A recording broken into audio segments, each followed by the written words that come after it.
Évangile de Jésus-Christ selon saint Matthieu, chapitre 12. En ce temps-là, un jour de sabbat, Jésus vint à passer à travers le champ de blé. Ses disciples eurent faim, et ils se mirent à arracher des épis et à les manger. Voyant cela, des pharisiens lui dirent : « Voilà que tes disciples font ce qu'il n'est pas permis de faire le jour du sabbat. » Mais il leur dit : « N'avez-vous pas lu ce que fit David quand il eut faim, lui et ceux qui l'accompagnaient ? Il entra dans la maison de Dieu, et ils mangèrent les pains de l'offrande. Or, ni lui ni les autres n'avaient le droit d'en manger, mais seulement les prêtres. Ou bien encore, n'avez-vous pas lu dans la loi que le jour du sabbat, les prêtres dans le temple manquent au repos du sabbat, sans commettre de faute ? Or, je vous le dis, il y a ici plus grand que le temple. Si vous aviez compris ce que signifie « je veux la miséricorde et non le sacrifice », vous n'auriez pas condamné ceux qui n'ont pas commis de faute.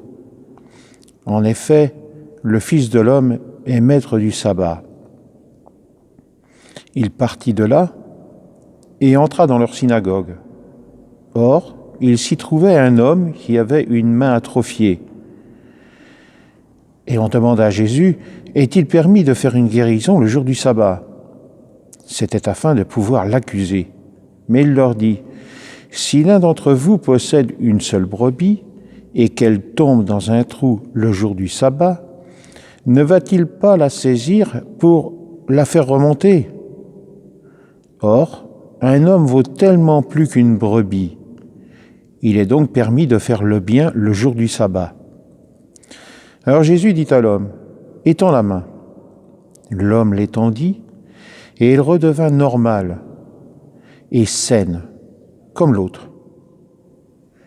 Une fois sortis, les pharisiens se réunirent en grand conseil contre Jésus pour voir comment le faire périr. Jésus, l'ayant appris, se retira de là. Beaucoup de gens le suivirent, et il les guérit tous. Mais il leur défendit vivement de parler de lui. Ainsi devait s'accomplir la parole prononcée par le prophète Isaïe.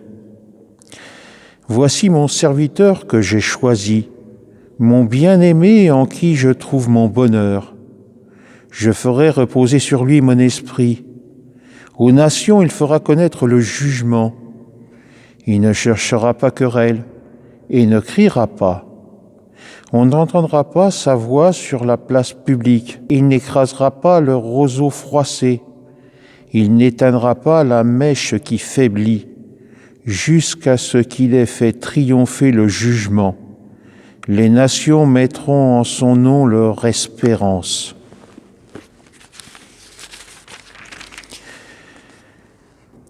Alors, on lui présenta un possédé qui était aveugle et muet. Jésus le guérit, de sorte que le muet parlait et qu'il voyait. Toutes les foules étaient dans la stupéfaction et disaient : « Cet homme ne serait-il pas le fils de David ?» En entendant cela, les pharisiens disaient : « Il n'expulse les démons que par Belzéboul, le chef des démons. » Connaissant leurs pensées, Jésus leur dit : « Tout royaume divisé contre lui-même devient un désert. Toute ville ou maison divisée contre elle-même sera incapable de tenir. Si Satan expulse Satan, c'est donc qu'il est divisé contre lui-même. Comment son royaume tiendra-t-il ? Si c'est par Belzéboul que moi j'expulse les démons, vos disciples, par qui les expulsent-ils ?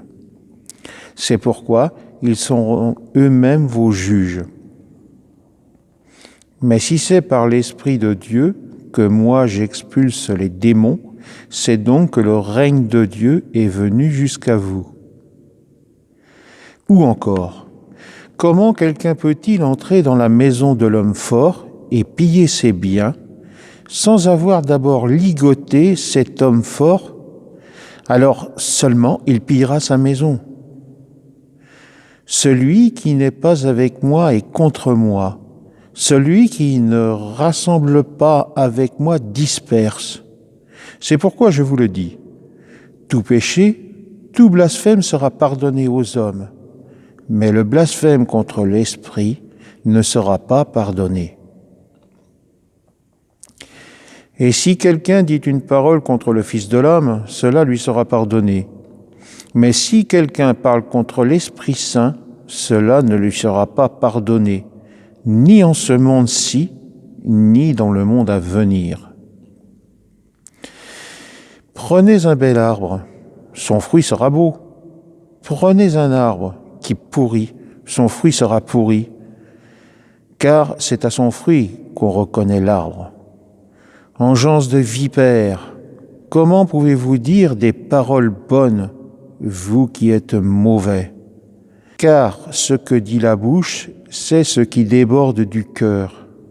L'homme bon, dans son trésor qui est bon, tire de bonnes choses. L'homme mauvais, de son trésor qui est mauvais, tire de mauvaises choses. Je vous le dis, toute parole creuse que prononceront les hommes, ils devront en rendre compte au jour du jugement. D'après tes paroles, en effet, tu seras reconnu juste. D'après tes paroles, tu seras condamné. Quelques-uns des scribes et des pharisiens lui adressèrent la parole. « Maître, nous voudrions voir un signe venant de toi. » Il leur répondit, « Cette génération mauvaise et adultère réclame un signe, mais en fait de signe, il ne lui sera donné que le signe du prophète Jonas. En effet, comme Jonas est resté dans le ventre du monstre marin 3 jours et 3 nuits, le Fils de l'homme restera de même au cœur de la terre 3 jours et 3 nuits. Lors du jugement, les habitants de Ninive se lèveront en même temps que cette génération et ils la condamneront. En effet, ils se sont convertis en réponse à la proclamation faite par Jonas. Et il y a ici bien plus que Jonas.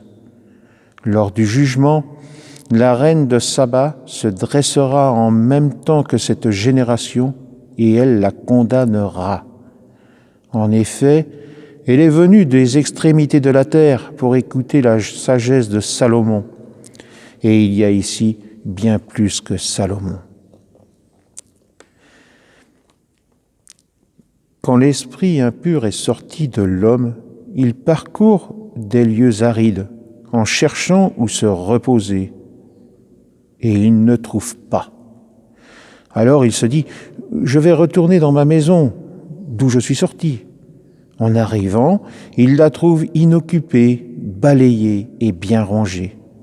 Alors il s'en va. Il prend avec lui cet autre esprit encore plus mauvais que lui. Ils y entrent, ils s'y installent. Ainsi, l'état de cet homme-là est pire à la fin qu'au début. Voilà ce qui arrivera à cette génération mauvaise.